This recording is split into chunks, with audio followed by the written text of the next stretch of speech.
Kencing manis adalah salah satu penyakit kronik di Malaysia dan sehingga kini dianggarkan hampir 4 juta rakyat dikenal pasti menghidap penyakit ni. Kita tahu yang kencing manis ni menyebabkan banyak komplikasi seperti masalah buah pinggang dan serangan jantung sekiranya tidak dikawal. Sebelum ni mungkin kita ingat penyakit kencing manis ni berkait rapat dengan orang yang lebih berumur, tetapi sebenarnya semakin ramai orang muda mula menghidap penyakit kencing manis ni. Disebabkan majoriti pesakit tidak mengalami apa-apa gejala pada peringkat awal, saringan kencing manis ni sangatlah digalakkan. Jadi dalam video hari ini kita nak tengok apakah jenis saringan ujian darah yang kita boleh lakukan sendiri dan berapakah bacaan gula yang tidak normal. Kita tengok lepas ni.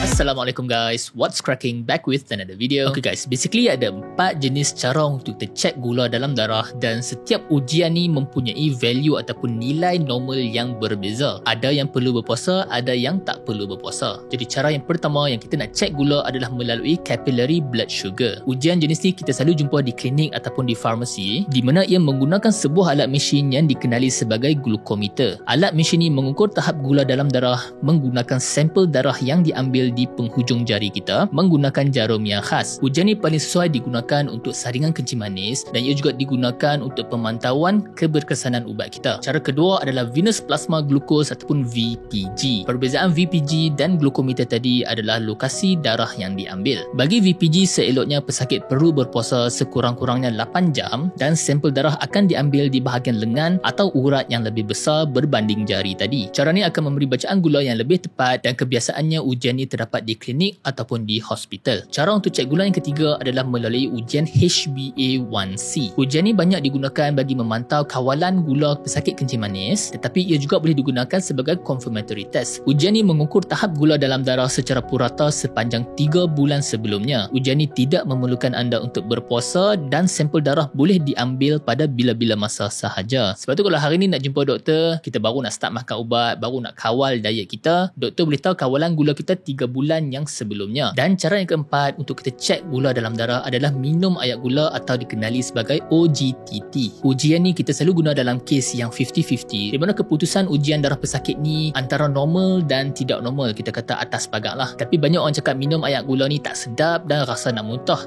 Tapi untuk ujian ni kalau kita muntah, kira ujian ni tak valid dan perlu ulang sekali lagi. Tapi untuk tujuan video ni kita nak fokus lebih kepada cara yang pertama, iaitu menggunakan glukometer, sebab cara ni kita boleh lakukan sendiri dan yang penting kita perlu tahu berapakah bacaan normal dan juga tidak normal. Basically ada 2 masa yang kita boleh ambil, either berpuasa ataupun tidak berpuasa. Cara kita nak ambil darah ni sangat mudah. Mula sekali kita perlu basuh tangan, pastikan tangan kita kering sebab kalau tangan kita basah dia boleh mencairkan darah dan memberi bacaan yang tidak tepat. Kita layout semua alatan kita, pastikan barang kita semua cukup. Sepatutnya kita akan ada 1 glukometer, 1 pen, lancet atau jarum, strips dan juga alcohol swab. Masukkan jarum lancet ke dalam pen dan pastikan kita tekan masuk betul-betul, baru kita pusing dan buka penutup jarum tu. Pasang balik kepala pen dan pusing nombor ni ke arah 3 atau 4. Lagi tinggi nombor ni, jarum akan tembak lebih dalam. Once pen kita dah ready, kita boleh masukkan strip ke dalam mesin glukometer ni dan dia akan automatic on. Tunggu sehingga tanda untuk letak darah tu timbul, baru kita bersihkan jari menggunakan alcohol swab dan gunakan pen tadi untuk dapatkan sampel darah. Once strip kita dah dapat darah dengan cukup, mesin akan analyze dan kita boleh gunakan swab tadi untuk hentikan darah sambil menunggu keputusan. Okay guys, untuk bacaan yang normal untuk orang yang tidak ada kencing manis, bacaan gula sewaktu berpuasa adalah di antara 4 hingga 6